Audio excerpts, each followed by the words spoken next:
What if I told you that Saitama was no longer the strongest character in One Punch Man? Here we go again. Now you'd probably say, ain't no way in hell, no shot, that's absolute cap. It kills the entire gag theme of the story. And ultimately speaking, even the video games, he takes like no damage. So there is no way that Saitama should be weaker than any character in One Punch Man.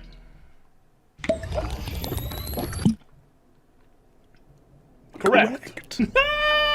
You are absolutely correct. Saitama is still the strongest person in the One Punch Man universe outside of the legendary mosquito that even Saitama could not slay, no matter how hard he tried. That is a legendary battle. Naruto and Sasuke, Asta and Yuno, Goku, Vegeta, and Saitama and the mosquito. It is what it is. However, Cosmic Fear awakened Garou, looking like he really could give our bald-headed wonder a really damn good run for his money. Cosmic Fear Garou is scaring me, just off of the vibes and the energy alone emitting from Garou in this new awakened form. And just seeing the galaxy, seeing planets, like his being has almost encompassed the universe itself in some capacity. Cosmic Fear Awakened Garou is a Tengen Toppan Gurren Lagann character. In the movies, super Tengen Toppan Gurren Lagann. He is the embodiment of the anti-spiral. That's the vibe that you get. That's the energy that you get. And on top of that, it's so much more sinister in that Cosmic Fear way. It's self-explanatory. That does give you, honest to God it does, a lot of those Lovecraftian vibes. Fear of the unknown, something far greater than human comprehension, which is why we actually don't even see Garou's face. He has ascended beyond something human capabilities can even comprehend. Like an old one or a great one, whatever they're called in Lovecraft. Dude, Garou and Saitama, when we say a whole new level, it doesn't come close. Awakened Garou hasn't done a single thing yet, but I am so confident in the epicness of this fight that I promise you, when this gets animated, it is going to be the stuff of legends. There's a lot that could happen here in these upcoming chapters of One Punch Man. And part of it comes from what God's scope of power could be. I did a video on that a few months ago, talking about the potential scope of God's power, and Murata and One have potentially alluded to this in various ways of the entire story. Like, for example, recently there was a cover page of the moon spliced with an eye spliced in with the logarithmic version of the universe. Please watch that video after this video, without a doubt. Please! Images of galaxies, planets, and stars mapped onto or in Garou's body. A very similar idea that Psychos talked about when she first experienced the Great G.O.D., where she could see the layout of the universe in that Nerve planet. Garou is embodying that in a far more distinct and clearly a far more prominent way, to where when he begins the water stream rock smashing fist, the same routine we've seen Bang do and himself do so many times. Like, even the exact paneling is the same here. When he does that first strike, we see particles that look like galaxies and stars within like the first swipe. No.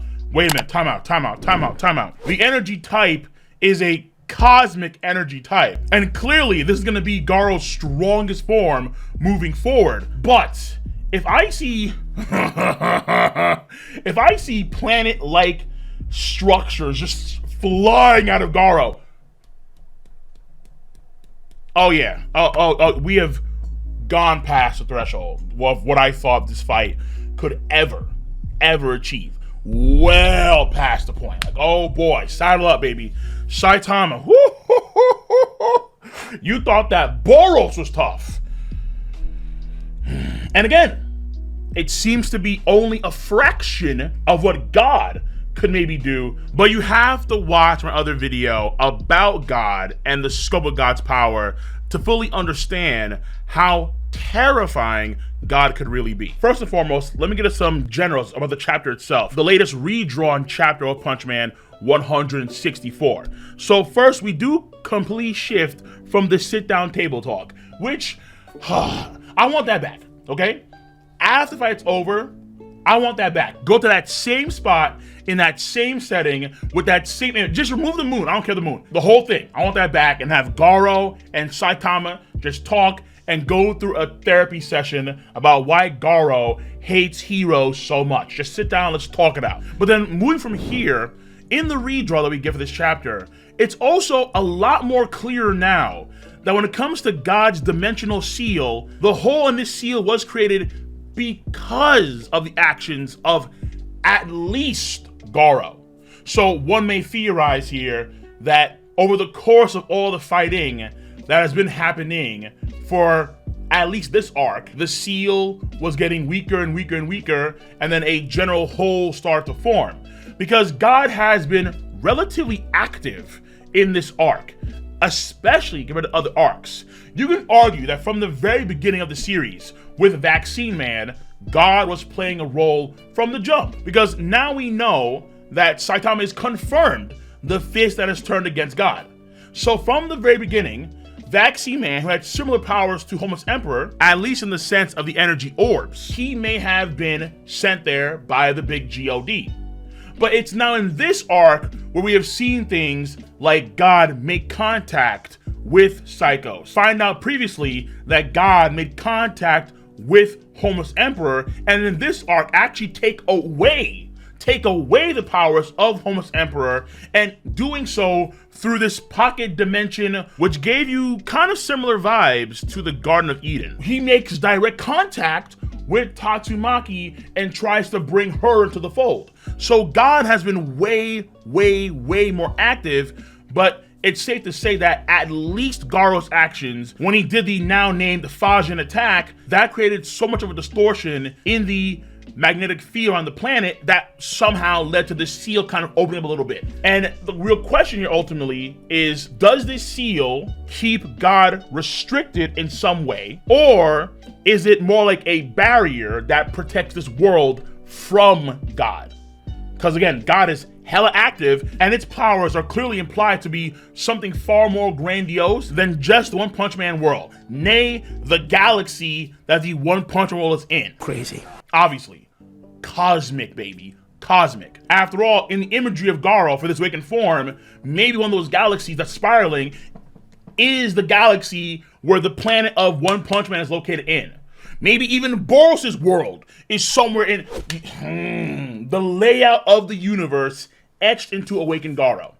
And I do wonder how the webcomic readers feel about this. I got a general idea from some guys who are there during my live stream reaction of the chapter, which, by the way, if you don't know, link in the box below to my Requiem channel and also my Twitch channel, where you can see the entire live stream reaction for the redraw of 164. But I get the sense here that maybe not that many webcomic readers are big fans of this Awakened Garou, because there is an Awakened Garou in the webcomic, but it's through his own means, as far as I understand, where Garou himself has achieved the pinnacle of his own limiters breaking, which essentially is some sort of like ultimate Frieza form. And it's in this Awakened Garou form where Garou can perform his strongest martial arts and so on and so forth. But in the manga, Garou has been becoming more and more monstrous as his rage has continued to overflow, especially being non-stop trolled by Saitama, which can get to you mentally, that's a fact, but has also been getting genuinely stronger and stronger and stronger with his martial arts skills and his attack power. He hasn't gone berserk or lost his mind, which apparently is in the webcomic, but again, of course, not here in the manga. And instead, what I'm assuming is Garou's final form is something that is granted upon him by God. So that's very different. That's very different. Does it make sense? Of course it does. I mean, God was clearly watching all these fights throughout the entire this arc, in particular the main fights, and there is no bigger main event than Garou versus Saitama, and absolutely God is watching the whole thing go down. And because now the whole is more distinct in the Dimensional Seal, we kind of see in this chapter with the redraw the steps of God. When God is walking on the earth, actually walking on the water, so of course very biblically driven here, God, his steps or his feet cannot be seen by the regular people, including Saitama. Saitama cannot see the steps of God. Or at least what I should say is most likely God's main avatar that interacts with the world of One Punch Man. But whatever it does walk, there are lightning bolts that come along with it, which is a big play on mythology, where lightning back in the day, in the ancient times, was perceived to be the gods coming down in some capacity, like it was God's wrath, like Zeus's wrath or Thor's anger, something like that. And here we have God coming down along with the lightning. Even when we see the clouds part and we see God's face, the Lovecraftian Old One vibes, astronomically strong. No pun intended. For my Bloodborne players, oh Cosm. So it does make more sense for God to play a much more direct role at this point in time, given multiple factors that the webcomic clearly didn't orchestrate. But the end result here should be the same compared to the webcomic, which should be Saitama is going to take this fight a lot more serious. So serious series incoming. And I'm willing to bet here that Garou can take a few serious series given his new cosmic fear mode and given his own martial arts skills that seem to be as good as they ever have been, given how, again, when he goes in his form, he does the same water stream rock smashing fish stance, then his martial arts and his power are on point. And I'm gonna say for the most part that aesthetically, we see the galaxies and the stars in his attack because it is the depiction of him tapping into this cosmic energy rather than actually firing off planets and galaxies from his attacks. That's a very safe bet here. So even though Saitama promises to Tario and he understands how much Bang had to actually fight to get Garou back to humanity, so he was quite literally on the verge of saving Garou until the Great Old One stepped in. Will he try to kill Garou? I don't think so. I think that in part Saitama will still be holding back because he made promises, but he has to again take this a lot more serious than previously. There may have to be some sort of shenanigans done to save Garou from God's embrace. There is a chance here where because God is working in some weird extra dimensional, higher dimensional state, Saitama can operate in that state too and kind of force God back away from Garou. Because we do know, based on the Phoenix Man redraw, that Saitama can't enter other dimensions and pocket spaces and actually hear what's going on there. But again, the counter argument to that would be he did not see the footsteps of God. So ideally, Saitama would have to be aware of what's going on and then adapt and adjust to it. And to be fair here, when God says, I can hear you talking to Garou, Saitama also says, like he can kind of feel that something is off. And that was before Garou touched down this new form. And lastly, last but not least, Garou, once again, in this new form, will be Saitama's greatest challenge, without a doubt.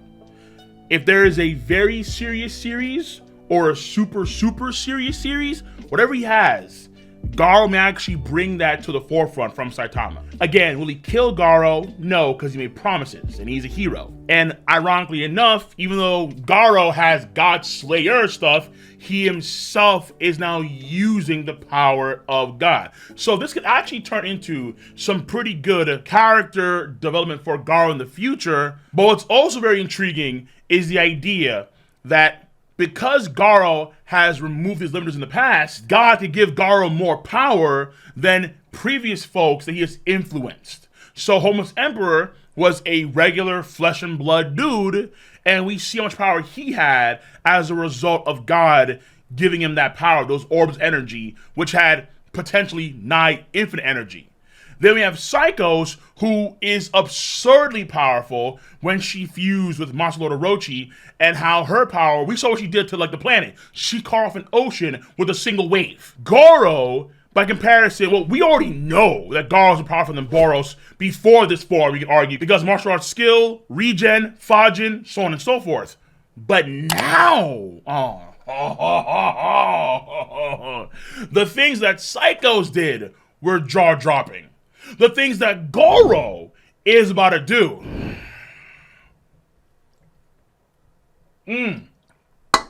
Take a big swig of your favorite drink, sit back, and enjoy the insanity.